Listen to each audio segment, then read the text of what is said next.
¿Qué tal? Seguimos aquí en Metropolitan, ENADE 2025, Encuentro Nacional de la Empresa, distintos temas, marcado por supuesto por las elecciones presidenciales, parlamentarias, pero por sobre todo por la conversación sobre Chile, sobre la economía, el desarrollo sostenible, los desafíos también que se presentan y que son parte del futuro. Y vamos a estar conversando de eso, de las exposiciones y por sobre todo los puntos a tener en consideración en estas conversaciones. Estamos aquí ya para conversar con la presidenta de la SOFOFA, Rosario Navarro. Rosario, muchas gracias por el tiempo. ¿Qué tal? Muchas gracias por convidarme en este break que estamos teniendo aquí en la mitad de ENADE. Sí, veo muchísima gente, claro, que ha estado escuchando las primeras exposiciones, Rosario, pero ¿qué es lo relevante para ti de este ENADE 2025 también en la visión que tienen desde SOFOFA?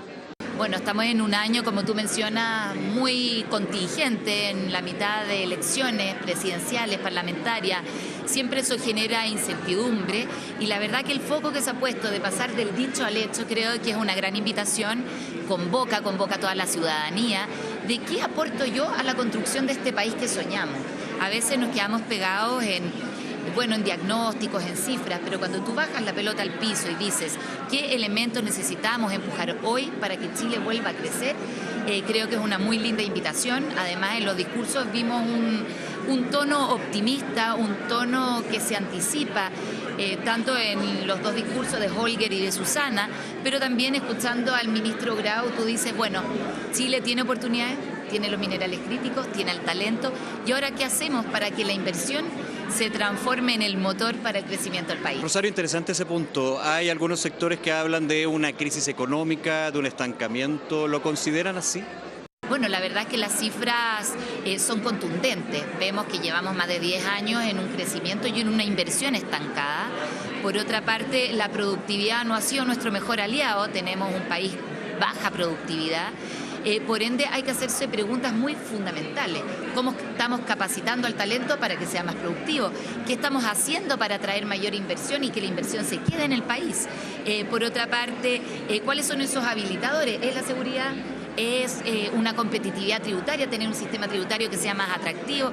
Tenemos ahí la certeza jurídica, se habló harto de los permisos, cómo agilizamos los permisos, y también un mercado laboral que ha estado tensionado. Tenemos un desempleo alto, todavía faltan 300.000 empleos para crear, para que volvamos recién a tasas que teníamos antes de la pandemia. Entonces, hay desafíos, pero con una mirada optimista de cómo lo resolvemos y avanzamos. Me detengo un segundo en el tema del mercado laboral, ¿no? Interesante también el estudio que usted ha lanzado con respecto a la necesidad de 1% del PIB, del Producto Interno Bruto, para abordar las alzas en los costos laborales, muy de la mano con lo que fue esta señal que entrega el Banco Central, que ha sido tan discutida también en lo económico, en lo técnico, pero también en lo político.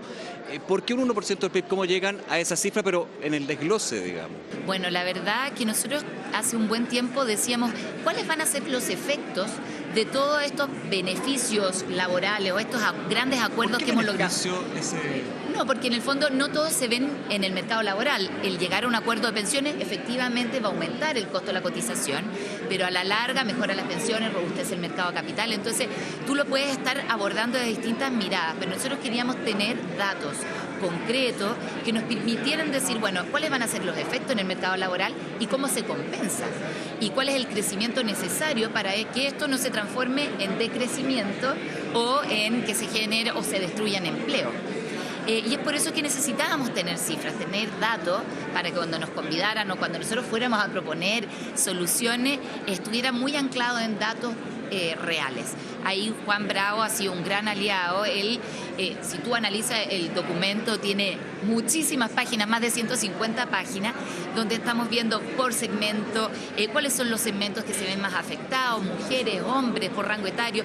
La verdad es muy robusta la data que aparece, pero yo me quedo con dos cifras que son muy importantes, las que tú mencionas. ¿Cómo compensamos esos costos laborales? Es con mayor crecimiento. ¿Y cuánto tenemos que crecer? Es un punto más de lo que estamos creciendo hoy día. Si Chile hoy crece al 2%, necesitamos un 1,1% adicional para que compensemos esos costos que estamos teniendo. Para compensar estos costos laborales que desde el Banco Central en su informe de política monetaria, en este anexo, digamos, que fue tan discutido, hablaba de la situación de la no industrialización, pero sí la automatización, los cambios, digamos, en el mercado laboral, pero agregando ciertos elementos como las leyes que están actualmente en vigencia y que van de manera gradual. 40 horas, alza del salario mínimo, entre otros. 40 horas, alzas al salario mínimo, reforma de pensiones y algunas discusiones que todavía no se han aprobado, pero el postnatal de 1 año. Hay hartos factores que tenemos que poner en juego y como te menciono, todo esto siempre es con el fin de equilibrar. Todos estamos de acuerdo que tener un mejor mercado laboral donde logremos acuerdos para compensar de alguna manera el mundo del trabajo con la vida familiar son mecanismos positivos, pero también tenemos que ver en qué estamos atrasados, en productividad. No, de ninguna forma. Pero cómo compensamos con mayor productividad, con mayor crecimiento para que le hagamos frente y esto no signifique desempleo a largo plazo y los efectos que va a tener también en las pymes, que siempre terminan siendo las empresas más afectadas con estos elementos que estamos analizando. Rosario, dentro de lo que tiene que ver con la carrera presidencial, como parte de la CPC se han entregado un documento a las candidaturas presidenciales, los motores del crecimiento. ¿Cómo has visto el debate? Te lleva un poco a eso, en términos, por ejemplo, de los últimos conceptos, lo que tiene que ver con los funcionarios públicos, los recortes de gasto público que proponen algunos de los programas. ¿Cómo lo están viendo? A ver, es muy valorable que en esta carrera presidencial todos los candidatos hablen de crecimiento económico. Eso hace algunos años ni siquiera estaba en discusión. De hecho, si tú vas al programa de gobierno inicial que tenía el presidente Boric, la palabra crecimiento no aparecía en ningún lado. Entonces es valorable que hoy día todos los candidatos lo estén poniendo. Por otra parte, yo creo que también la responsabilidad fiscal, cómo estamos haciéndole frente a que estamos teniendo más gastos que ingresos, es una pregunta que todos en las casas nos hacemos. Cuando tú en tu casa tienes dificultad para llegar a fin de mes, porque estás teniendo menores ingresos de lo que esperaba, siempre tú haces un ajuste. Lo mismo también se tiene que hacer a nivel del Estado. Entonces creo que siempre en estos procesos es valorable que pongamos los temas sobre la mesa, que los discutamos con altura de mira, con data, con evidencia, pero también yo siempre digo como saquemos ciertos paradigmas de la discusión. Esto no significa que cuando tú haces ajustes al gasto público tenga que ir en desmedro de todos los beneficios sociales que Chile tanto requiere. Y podemos crecer o desarrollar de mejor manera todos estos beneficios sociales, pero también teniendo mayor austeridad fiscal. Un tema es la seguridad, evidentemente. Se ha hablado de un impuesto a la economía, porque el invertir es muy difícil si hay un ambiente, y más que un ambiente, una percepción, una situación de inseguridad, una crisis de seguridad, como ha dicho el gobierno. ¿Cómo lo abordan desde ese punto de vista y también en esta discusión?